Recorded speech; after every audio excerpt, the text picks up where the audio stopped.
사순절 셋째 주일입니다. 주님의 순환과 우리를 향하신 긍휼을 마음에 새기면서 날마다 거듭나는 믿음의 사람들이 되시기를 주님의 이름으로 축원합니다. 최근에 이 어려움이 진실과 거짓, 진리와 비진리를 구분하지 못했던 많은 사람들에게 경종을 주었습니다.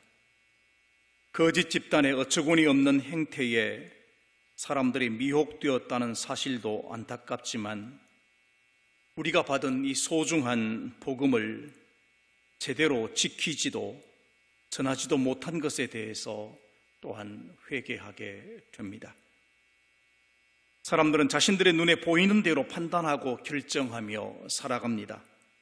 그러므로 무엇을 보느냐라고 하는 것과 바르게 보는 눈을 갖는 것이 매우 중요합니다.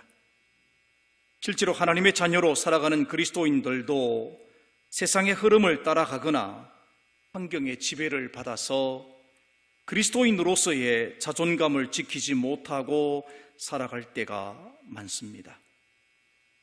오늘 우리가 함께 들을 말씀은 우리가 무엇을 보고 살아가야 할 것인가를 가르쳐 줍니다. 오늘 말씀은 예루살렘 양문, 베냐민 문이라고도 알려져 있죠. 양문 곁에 있는 연못 베데스다의 이야기입니다.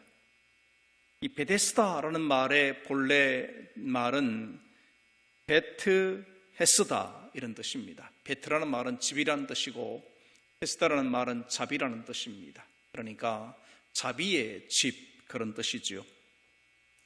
이곳에는 헤롯 대왕이 세운 것으로 보이는 5개의 행각이 있었습니다. 이 행각이라는 말 어떻게 설명을 할까요? 이 기둥과 지붕만 있는 건물입니다. 우리로 말하면 정자와 비슷한데 좀 길이가 좀 긴 그런 정도의 건물이라고 보면 되겠습니다. 그리고 주기적으로 물이 솟았다가 그치는 가늘천으로 알려져 있습니다. 그러니까 베데스다 연못은 때에 따라서는 물이 나오기도 하고 또 멈춰 있기도 하고 그런 상황이죠. 그런데 이곳에는 한 가지 전설적인 이야기가 내려왔습니다.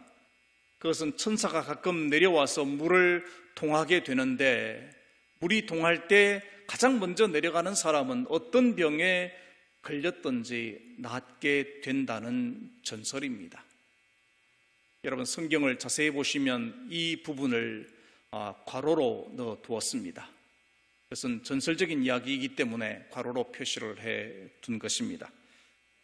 이 전설과 더불어서 베데스다에는 많은 병자들이 모여 있었습니다. 본문에는 행각 5이 있고 그 안에는 많은 병자, 소경, 절뚝발이 혈기 마른 자들이 누워 있었다 그랬습니다. 오늘 본문 속에서 주님을 만나는 38년 된 병자도 그들 가운데 한 사람이었습니다. 우리는 이 38년 된 병자의 눈에 비친 세상과 그의 변화를 통해서 하나님의 말씀을 듣게 됩니다. 첫 번째로 38년 된 병자의 눈에 비친 베데스다의 모습입니다. 먼저 이곳에는 병든 사람들이 모인다는 곳입니다. 이곳에 모인 사람들은 하나같이 병든 사람들입니다.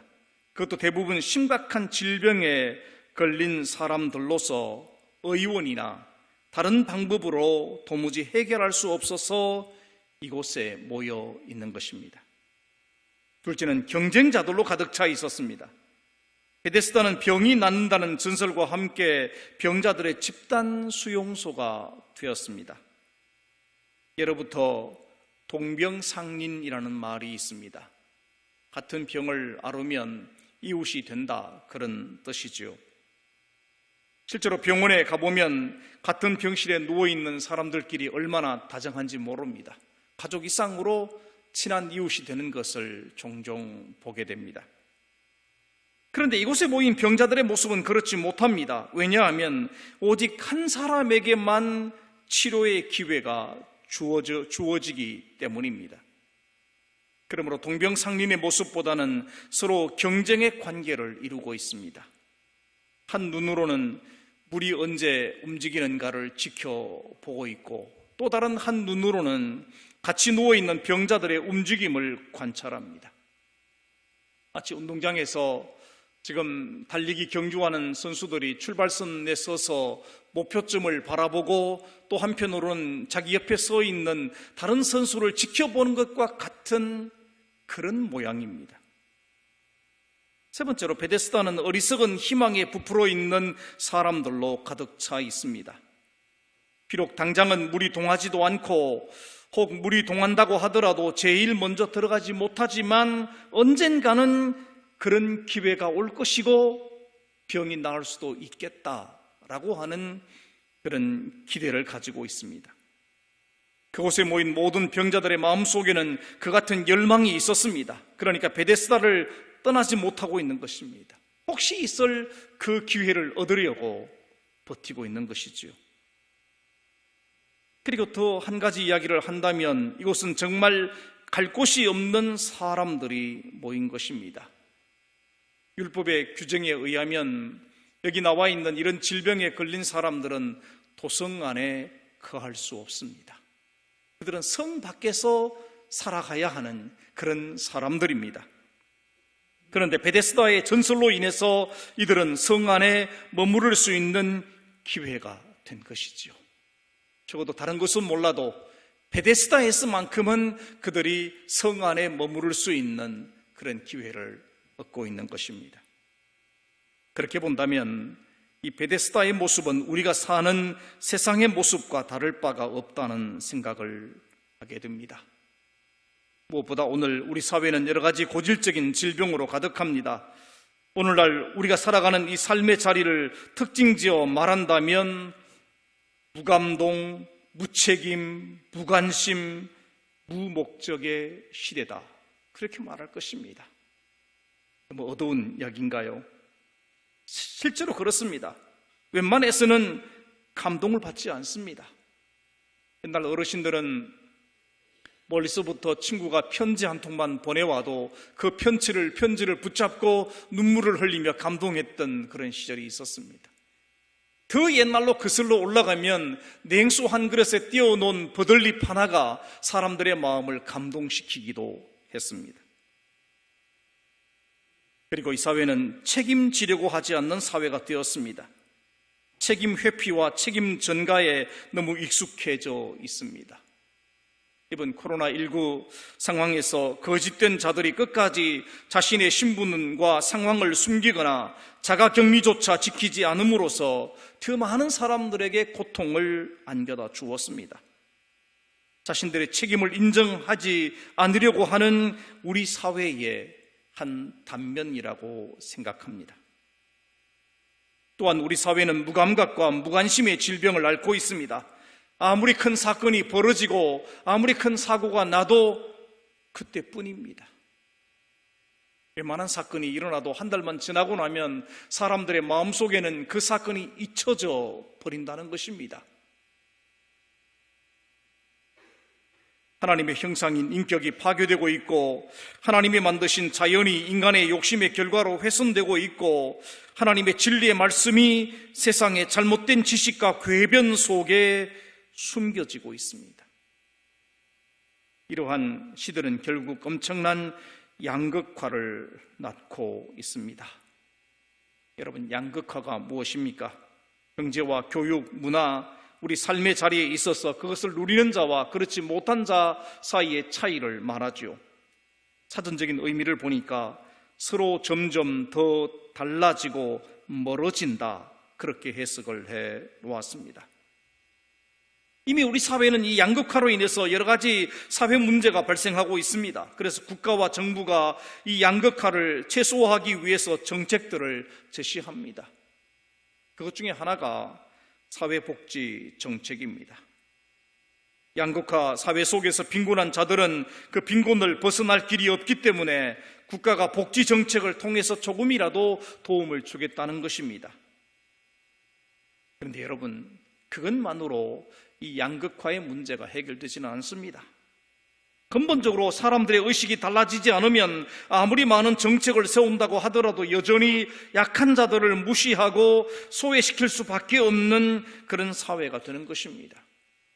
그런 의미에서 그리스도인들이 먼저 주님의 마음과 눈으로 이웃을 볼 수 있어야 합니다. 그리고 헛된 야망에 사로잡혀 사는 사람들이 또 얼마나 많습니까? 우리 사회 안에 소위 말하는 대박을 기다리는 사람들이 너무 많습니다. 바다 이야기와 같은 사행심을 이용한 도박이 한때 우리 사회를 뒤흔들고 지나간 적이 있었습니다. 그럼에도 불구하고 여전히 사행심을 이용한 도박이 곳곳에서 이루어지고 있다는 것이죠. 사행심을 강하게 통제해서 잘못된 의식을 고쳐 나가야 함에도 우리 사회는 합법적인 방법을 통해서 더욱 사행심을 조장하고 있다는 것이 더 큰 문제입니다. 각종 스포츠가 그 대상이 되고 있습니다.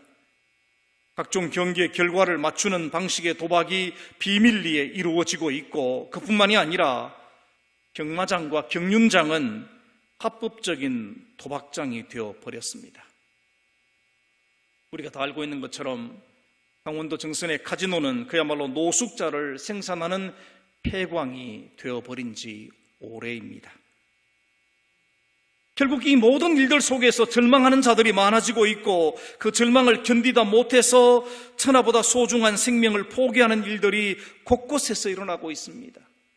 왜냐하면 베데스다에 모인 사람들처럼 더 이상 갈 곳이 없기 때문입니다. 그리고 더 이상 탈출구가 없다고 여겨질 때 마지막으로 사람들이 선택하는 것은 생존에 대한 포기인 것입니다. 베데스다는 그야말로 헛된 야망에 사로잡힌 사람들, 혹은 더 이상 다른 방법을 찾을 길이 없는 사람들이 모여서 말도 안 되는 경쟁을 벌이고 있는 장소입니다.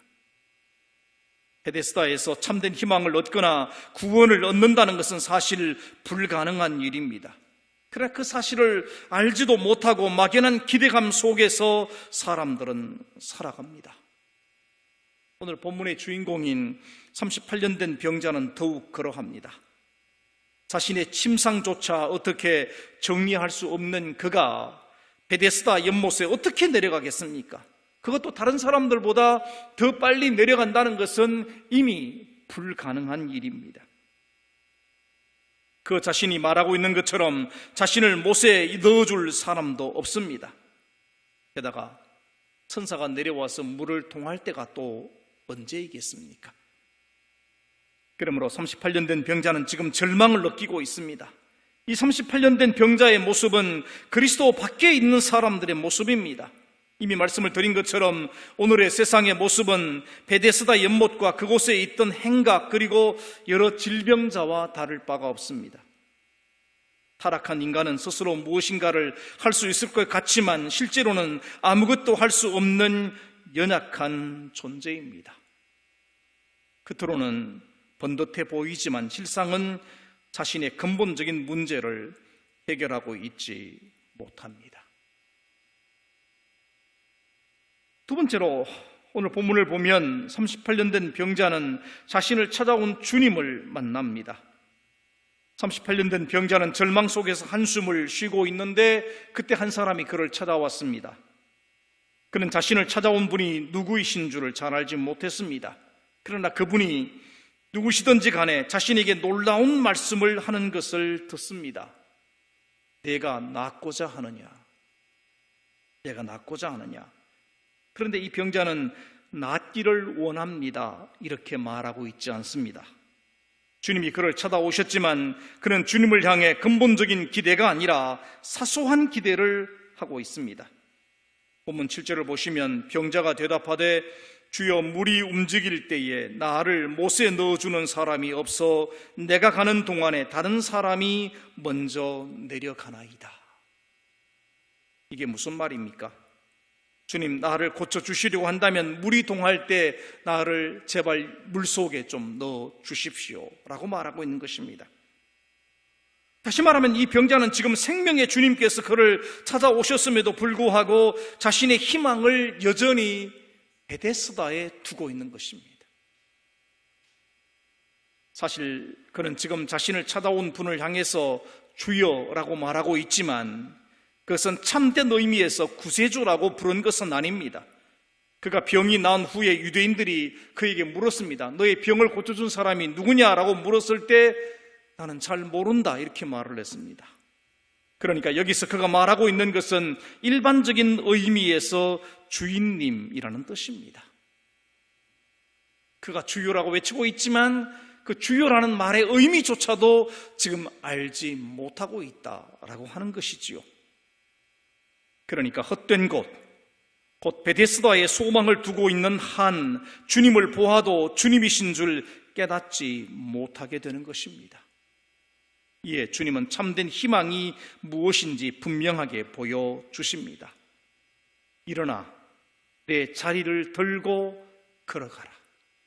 일어나라. 그리고 너의 자리를 들고 지금 이곳을 떠나가라. 그런 뜻입니다. 단지 병에서 나아라 그런 의미 이상의 의미를 가지고 있는 것이지요. 일어나서 내 자리를 들고 베데스다 이 절망과 헛된 야망 속에 있는 이곳에서 떠나가라. 그렇게 말씀을 하고 있는 것입니다. 이 말씀을 듣자 그는 무엇인가 자신이 잘못되었다는 것을 느낍니다. 주님을 향해 사소한 도움을 요청했는데 자신의 기대가 잘못되었다는 것도 알아차립니다. 그러므로 주님께서 말씀하시는 것에 순종하는 것이 자신이 할 일임을 알게 되죠. 그는 즉시 주님의 말씀에 순종합니다. 그는 곧 병이 나았고 자리를 들고 걸어가고 있습니다. 사실 이 병자는 단순히 병만 나은 것이 아닙니다. 잘못된 목표와 희망을 벗어버리고 참된 희망을 얻은 것입니다. 사실 주님은 이와 같은 이유로 우리를 찾아오십니다. 우리가 절망하고 낙심하고 있을 때 주님은 멀리 계시지 않고 우리에게 오십니다. 그러나 우리가 잘못된 희망을 품고 있을 때 주님을 참 주님으로 알지 못합니다. 왜냐하면 세상에 희망을 둔 사람은 주님을 진정으로 바라보지 않기 때문입니다. 막달라 마리아는 부활의 날 아침에 주님을 만났습니다. 근데 주님이신 줄 모르고 동산직인 줄로 알아서 어떻게 말합니까? 무덤에 놓여있던 시체를 당신이 치웠다면 그 시체가 어디에 있는지 알려주십시오. 그렇게 이야기를 했습니다. 왜냐하면 너무나 슬픈 나머지 눈을 들어 주님을 쳐다보지 않았기 때문입니다. 우리가 정말 조금만 눈을 들어서 주님을 바라보면 주님이신 줄 알았을 터인데 인간적인 슬픔에 쌓여서 주님을 바라보지 못했기 때문에 그런 어처구니 없는 실수를 범합니다. 세상에 희망을 둔 사람은 진정한 마음으로 주님을 보지 못합니다. 기도하지 않습니다. 기도하지만 자신의 욕심만을 내어 보이는 그런 자리에 서고 맙니다. 오늘 이 말씀은 이와 같은 어리석은 우리를 깨우쳐주고 있습니다. 무엇이 우리에게 참된 소망인가를 가르쳐주고 있습니다. 예수님만이 우리의 생명이고 인류의 유일한 희망입니다. 모든 인생들이 예수님을 만나고 체험할 때만이 생명의 참 의미를 경험할 수 있고 고침과 치유함을 경험할 수 있습니다. 그렇다면 우리를 찾아오시는 주님을 어떻게 만나고 변화를 받을 수 있습니까? 주님은 우리에게 믿음을 요구하십니다. 주님께서만이 우리의 참된 희망임을 믿으라고 말씀하십니다. 주님의 말씀만이 참 진리임을 믿으라고 말씀하십니다. 우리를 찾아오신 주님을 향해 믿음으로 응답할 때 비로소 우리에게 희망이 있게 됩니다. 삶의 의미가 분명해지고 어두운 세상 속에서 걸어가야 할 길이 분명해지는 것입니다. 주님은 이렇게 말씀을 하십니다. 진리를 알지니 진리가 너희를 자유롭게. 세 번째로 병고침을 받은 이 사람은 자신을 지키는 사람이 되었습니다. 38년 동안 병자로 지낸 그가 병고침을 받고 나자 엉뚱한 사람들을 만나게 됩니다. 그날은 안식일이었기 때문에 병고침을 받고 자리를 들고 걸어가다가 율법을 따르는 사람들을 만났습니다. 그들은 그가 안식일에 병고침을 받았다는 것과 안식일에 자리를 들고 집으로 가는 것을 문제 삼고 있습니다. 그러나 이 사람은 자신을 고쳐준 사람이 자리를 들고 걸어가라고 했다는 사실을 분명히 말하고 있습니다. 다시 말하면 지금 자신에게 병을 고쳐주신 그분의 말씀이 가장 중요한 것이지 율법의 전통을 따지는 유대인들의 문제 제기에는 관심이 없습니다. 여러분, 유대인이라면 누구든지 다 안식일법을 알고 있습니다.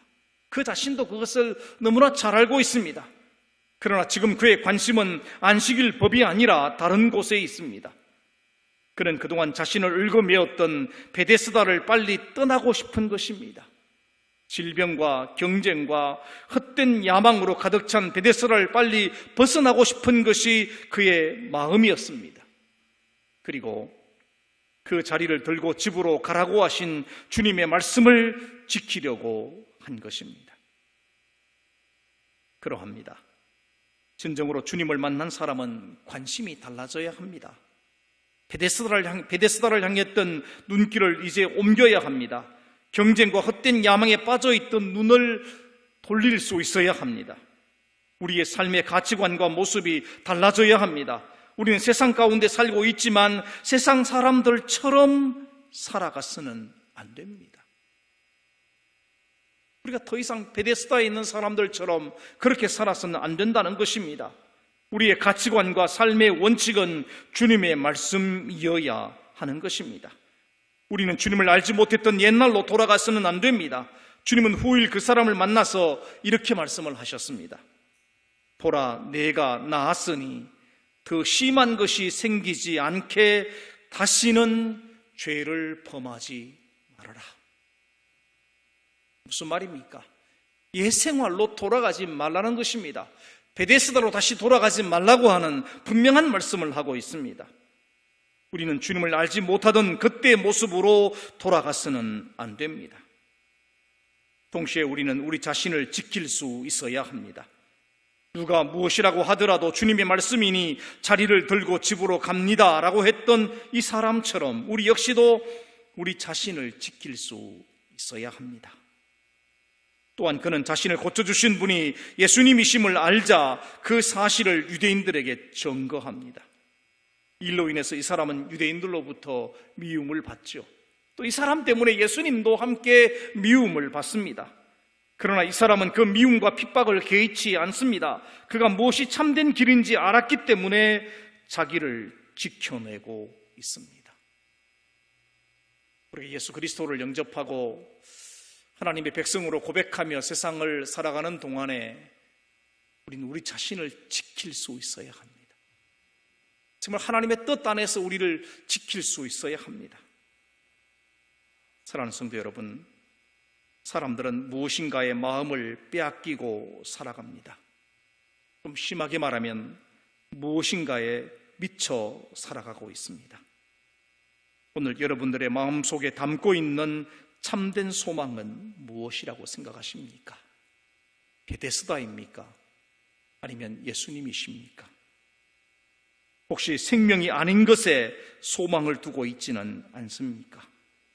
꼭 여러분이 가진 것을 최선이라고 생각하면서 오만과 편견에 사로잡혀 있지는 않습니까? 바라기는 베데스다를 향했던 눈을 주님께로 돌리시기 바랍니다. 주님을 만날 때 우리에게 참된 변화가 일어나고 참된 소망이 보일 것입니다.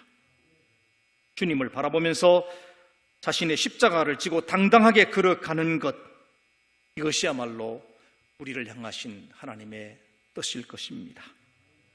참 소망이신 주님을 만나고 주님을 바라보고 살아가는 그리스도인들이 되시기를 주님의 이름으로 축원합니다. 기도하겠습니다. 거룩하신 아버지 하나님, 감사하고 찬양합니다. 이 어렵고 힘든 시간을 지나고 있지만 주님을 향한 믿음이 약하여지지 아니하고 더욱더 하나님의 은혜를 사모하고 주님의 뜻을 바라보는 믿음을 우리에게 주신 것 감사합니다. 아버지 하나님, 우리가 지금 무엇을 보고 있는지 우리 자신을 돌아보게 하시고 베데스다가 아니라 주님을 바라보는 그 믿음의 눈으로 세상을 살게 하여 주옵소서. 특별히 이 어려운 시간을 지나가면서 인간적인 계산에 빠지지 않게 도와주시고 하나님의 뜻이 무엇인가를 생각하면서 절제하고 경건한 삶을 지켜갈 수 있도록 우리를 도와주옵소서. 특별히 고통당하는 많은 백성들 가운데 은혜를 베풀어 주시어서 오 주님, 속히 이 고통이 끝날 수 있도록 은혜를 더하여 주옵소서. 예수님 거룩하신 이름으로 기도하옵나이다. 아멘.